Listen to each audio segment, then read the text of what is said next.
সিরিয়ার উপর একের পর এক হামলা ইসরায়েলের। সিরিয়ার সামরিক লক্ষ্যবস্তুতে বিমান হামলা অব্যাহত রেখেছে ইসরায়েল। বাশার আল আসাদের পতনের পর এখন পর্যন্ত তারা সিরিয়ায় ৫ শতাধিক হামলা চালিয়েছে। যুক্তরাজ্যভিত্তিক পর্যবেক্ষক সংস্থা Syrian observatory for human rights এ তথ্য দিয়েছে বলে আল জাজিরার প্রতিবেদনে জানানো হয়।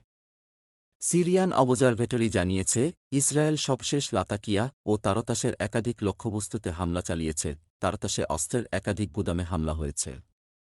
এর মধ্যে উৎক্ষেপণের জন্য রাখা ক্ষেপণাস্ত্র ছিল। হামলায় বিস্ফোরণ ঘটে। এছাড়া তারতাসে আকাশ প্রতিরক্ষা স্থাপনা ও রাডার ব্যবস্থায় হামলা চালিয়েছে ইসরায়েল। সিরিয়ার অন্যত্র হামলা চালানো হয়েছে।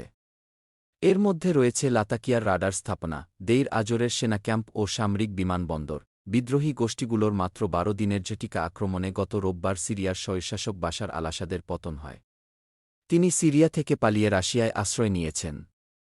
বাশার আল আসাদের পতনের পরপর সিরিয়ায় হামলা জোরদার করে ইসরায়েল।